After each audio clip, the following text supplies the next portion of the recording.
Have you ever stamped an image and end up with some dark patches, some missing spots or some blotchiness? The good news is it's usually not the stamp that's causing the problem. It's the way the ink is actually being applied. And today I'm going to show you a simple technique for inking your stamps evenly so you can get cleaner, crispier impressions every single time.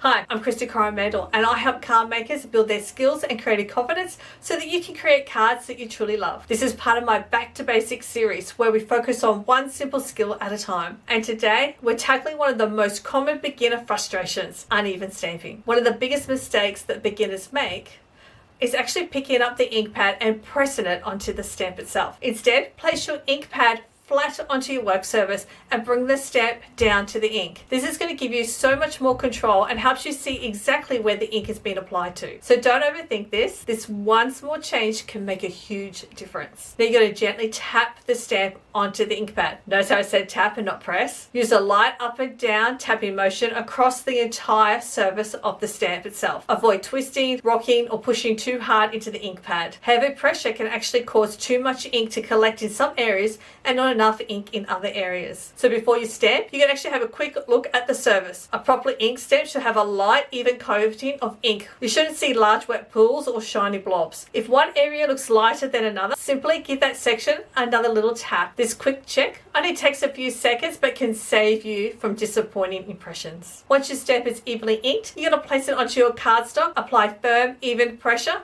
hold for a second or two, and then lift it straight up. And there you have it, a clean, crisp, stamped image. If you're using a brand new photopolymer stamp, the ink sometimes might bead up slightly, but don't panic, this is completely normal. So try stamping the image a couple of times onto some scrap piece of paper first. After a few impressions, the ink will usually adhere a lot more evenly to the stamp. If your stamp looks blotchy, many beginners immediately add more ink, but the problem isn't a lack of ink, it's actually an uneven ink application. So remember to tap gently, cover the entire image, and then check before you stamp. And that's it. You just learned how to ink your stamp evenly for cleaner and more professional looking stamped images. It's a simple skill, but mastering it will instantly improve your stamping results and boost your confidence. If you want a step-by-step guide with photos and troubleshooting tips, I've linked the blog post below. And if you want extra support as you build your card making skills, come join me inside Paper Crafters Academy, and I'll see you in the next Back to Basics lesson.